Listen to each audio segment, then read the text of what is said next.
Hello students, so now we'll be starting with chapter 3, History of Ancient Civilization. So ancient civilization, like what are the ancient civilization? We had Egyptian, Roman, Chinese and Indus Valley civilization. So through the civilization only lot of other things flourished, like new kingdoms came up, then we had world wars, all of this which happened in the process. So this is the history where we learn about past things, okay. So now moving on to history of ancient civilization. So introduction. So in the previous chapter already you have seen that human evolution happened almost some 10,000 years ago. Okay, then you had new stone age evolution.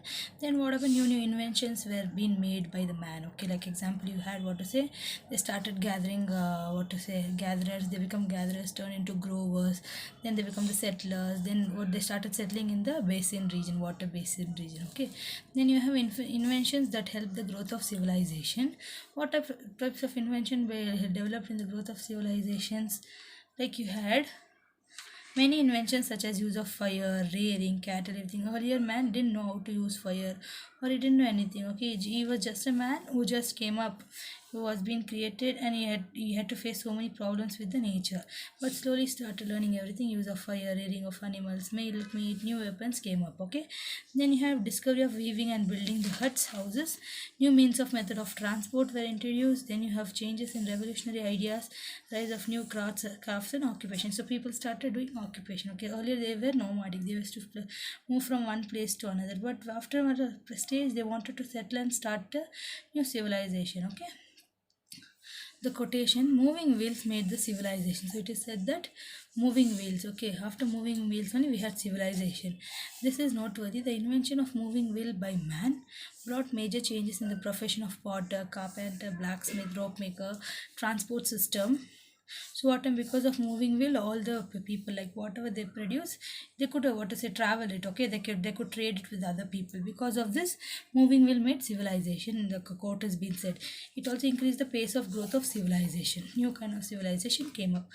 Okay, around 6000 BCE, men made, okay, man made, okay, it's not men made, man made the most important discovery, that is discovery of cultivation of land, agriculture. So around 6000 only BC, what to say agriculture, agriculture was being introduced. Okay, how people started doing agriculture, all those process which brought a great change in the way of their living. Agriculture bound man to the soil. So agriculture made man to work on the soil, assured him food throughout the year and fodder. So earlier what happens, the Neolithic man, Paleolithic man had to go in search of food wherever he want. Okay, so he had to go in search of food. But what happened, because of they started doing agriculture, they started getting food for the whole year. Okay, so they used to not travel from one place to another. They stopped becoming nomadic and they started settling in particular place. Then moving on, the meaning of the term civilization. Generally, civilization and culture are used in one of the common way. Okay, so civilization broadly refers to more clearly defined as human society. Okay, civilization means human society. The word civilization is derived from the Latin word civilis, which means city or the city states. Okay, something where cities will be built up. It stands for more matured and refined life. The word civilization and culture are not only considered interchangeable. We may judge a group of people as not civilized, but have a culture of their own. Okay, but we will say what to say, people are not being civilized, but they have their own culture. Okay, one can say that civilization is that we have a culture, is what we are. Okay, it is said we have a culture and that is what we are of today.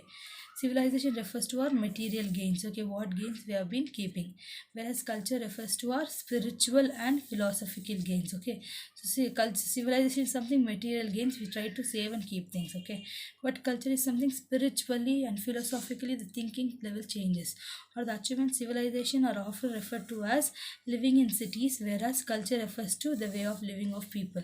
So what to say, civilization living in cities, and culture means the way the people live the life. Okay, civilization is a broader term and culture is part of it. Okay, so civilization is not a small term, it's a bigger term. Okay, and civilization is a huge group of geographical oriented people. So civilization is not about one man or one culture. Okay, it is about a vast people living in a vast area. Every civilization has a culture of its own. Okay, sometimes there could be more than one culture in a civilization. Yes, in one civilization different types of culture will be there. Culture is transmitted and transferred. Okay, civilization entirely passed on. Civilization is something we passed on, culture is something we transfer it to them. Okay, Civilization grow, degrade, disintegrate, and hence civilization will come to end. But the difference between the two can be further summarized as follows. So then you have culture and civilization, the differences. Okay, so culture is most of it is internal within the group, but civilization goes up to external. It includes art, literature, religion, philosophy, food. All this is culture. Includes towns, cities, villages, building, technologies. It has no standard of measurement. We don't measure culture, but it has a standard of measure. Civilization has a standard of measurement. It is a way we believe that behave and think. Okay, culture is something the way we behave, the way we act. It is material attainment, gauge the facilities used by man. Life is more comfortable in civilization. It cannot be said always advancing. Okay, culture is not advancing, but what to say? This becomes always advancing. Okay, it becomes always advancing. Culture comes earlier, civilization grows later. So first culture comes, then civilization grows. There can be a culture without civilization. So there can be a culture without civilization. There cannot be a civilization without culture. So civilization cannot be without a culture. Okay. Then you have rivers and valleys. Okay, the cradles of civilization. Without river valleys, your civilization could not be happened. Okay, most of the civilization in the world developed on the banks of rivers. The places where man settled first was naturally those parts of the world where the soil was rich and water was available for drinking and irrigation. Okay, so man started settling on the basins of the river because if there is water, well, he can do what? Agriculture. Otherwise, how can he do agriculture? It's tough. And for drinking purpose also. Wide and flat lands through which the great rivers run had a farm climate. Man appeared about 5,006 years ago but started civilized in 7,000 years ago. Okay. So man was available, what to say, he came to Earth 5.6. So man had come almost 5.6 million years ago, but civilization started only previously 7,000 years ago. Civilized man made the most remarkable progress in the shortest possible time. So civilization happened in the shortest period of time. Okay. Then you have a map. In this map you can see how we have Egyptian civilization is near River Nile. Then you have Indus River, River Indus. Mesopotamian in the River Euphrates and River Tigris. Two rivers are there. In China you have River Yangtze and Sangat. So Egyptian, Mesopotamian, Indian, China, etc. were the first sites, human settlements. Okay, first human settlements happened in these regions. In this region, men first formed group. Okay, to live together. Valleys of the rivers like Nile. Okay, valleys like rivers like Nile, Euphrates and Tigris. For river, what are the rivers named? Okay, so valleys of the rivers like Nile, Euphrates and Tigris, Indus, Wangho, Yaksat, Sinkiag, etc. had helped the great civilization to flourish all over the world. Okay, so these are the rivers where the major civilization were been flourished. Hence, the river valleys are called the cradles of civilization. Because of this, river valleys are called as the cradles of civilization. The historians are facing difficulties in fixing a definite age of civilization. So, definitely we don't know from when it started. So, we are unable to assert which was first cradle of civilization. So, we don't know which was the first civilization. Okay. Cradle of civilization. The factors that help the growth of civilization are deposition of fertile alluvial soil. So in river basin you have alluvial soil which will help out. Okay, because of floods, continuous and uninterrupted supply of water will be there. Okay, for the major purpose, every day water will be there. Then favorable climate. Okay, near the river valley you'll have a good climate. Then you'll have plenty of fruits, vegetables, everything will be given, and for animals also you'll get food. Then you have river valley helped in fishing as well. Then helped in the growth of trade and communication. Yes, if there is river, we can go travel from place to place, providing means of transport and communication. Above factors reduce the burden of man watering, food and risk. Okay, so because of this, man will not move from one place to another. He can stay in one place and what to say, he can do his work. Okay, there is a strong argument men become more civilized if there is leisure to do creative. Okay, so men become civilized if there is more work to do. Okay, it is certain the river valley provided them food in plenty, sufficient leisure to develop civilization. Men invented metals, made tools, were able to cultivate the land. Okay, so because of this, started making land, they started making tools, etc. Tools like what is the boats, weapons, furniture, clothing, everything become famous. Then you have characteristics of civilization. Group of people having a specific livelihood and specific settlement patterns. Okay, so group of people are having a specific livelihood and specific patterns of life. Then you have groups of people having specific pattern. Okay, the way the administration happens, everything. Then group of people have specific social pattern. Okay, like social cultural traits, everything. Then lot of invented various metals they were invented, gave rise for complex administrative system, new kind of administrative system, bureaucracy, accounting, everything was started. Civilization also developed complex economic system and such ownership as land distribution, everything, and taxation. Because of this, new kinds of things started coming up. People of one civilization try to influence the other civilization economically, culturally. Growth of this civilization necessitated to the form of internal and external security. So security system started. Natural happenings such as rain, thunder, lightning, floods, feminines, everything motivated in development. Okay, like philosophy, religion. Because of this, they started developing. We notice the rise and fall in the civilization moving through the social, religious, political, economic, geophysical, and environmental condition. So rise and fall is because of political, economic, then what is the environmental condition, changes happens. So we will start with the first civilization, that is Egyptian civilization. So Egyptian civilization, probably we see that it is the first civilization.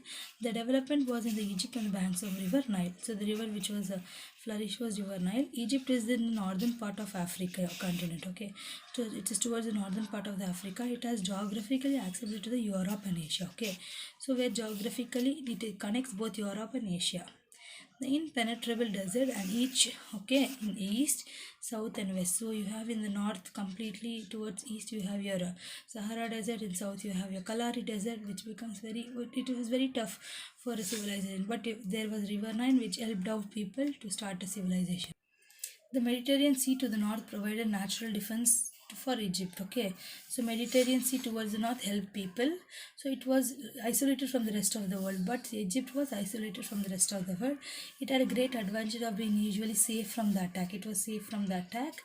So it developed a unique civilization. Egyptian civilization was a long-lasting and rich civilization. Okay, so it flourished for more years, and it was also long-lasting civilization. Egypt, the gift of Nile. Why we say Egypt, the gift of River Nile? River Nile flowing northwards. Okay, it is okay. River Nile does not flow like this in the southwards, children. So if you think if this part is your Africa, so you have your Lake Victoria at this part. So your River Nile flows towards northwards and goes and joins the Mediterranean Sea towards the north. Okay, so you have your Blue Nile and your White Nile. Okay, so it flows towards the northern region.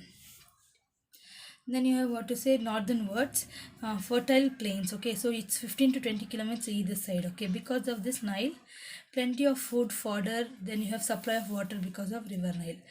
The food security provided sufficient leisure for the growth of civilization. Nile is born in thick equatorial forest of Africa. So Nile is being born in a thick equatorial forest of Africa. It flows throughout the year. So River Nile flows throughout the year. But for Nile, Egypt civilization would not have developed. If there was river Nile, Egypt would have not flourished. Therefore, Egypt is called as the gift of Nile. Why we say gift of Nile is because if there would have not been river Nile, how a civilization will be there? Civilization would have not been happened. So in this map also you can see it's not clear, but you have your river Nile flowing this way, and also you have it is complete desert. When you say Africa, in northern side you have complete Sahara desert, in southern side you have your Kalahari desert. Okay, so when there are desert, it is tough for water, but river Nile comes as a savior and it becomes a gift for Egypt. So primitive men lived in Egypt for 1,000 years. Basically, they were hunters. Okay, so hunters and food collectors. With lot of observation of nature, they must have got an idea of planting the seeds. Okay, with the wet mud. So when they started agriculture. It was the beginning of the agricultural occupation. It bounded the man of the soil. There are the different opinions among the historians, but about the origin of people of Egypt. Okay, so each one historians have different opinions how people came to life. It is generally believed that they belong to a group of Caucasian or the white race people. So they are from the white race people who migrate from the northern Europe. Okay, so they are the people who have been migrated from the northern Europe. Then sources of Egyptian civilization. It was a great civilization which began 7,000 years ago. It continued for more than 3 years. 3,000 years it was there. We have a variety of archaeological and literary sources. They help us just to reconstruct the history of those times. So we have a lot of archaeological sources which says about Egyptian civilization. Important among them are the pyramids. So you have your pyramid, the temples, the innumerable sculptures, images, and the Sphinx, which talks about the Egyptian civilization. Then you have painting, various implements of tool, jewelry, etc. Then you have the pyramids. Then you have the hieroglyphic writing of the papyrus. Okay, this is the famous writing which is there. The Rosetta Stone inscription, etc., are also the sources of civilization.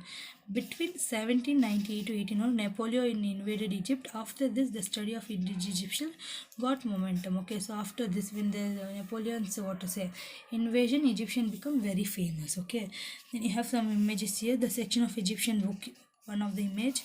Then in next page you have the Rosetta Stone, the which is there in the British Museum right now, is one of the inscription. Then you have political condition, which I'll be doing in the next class.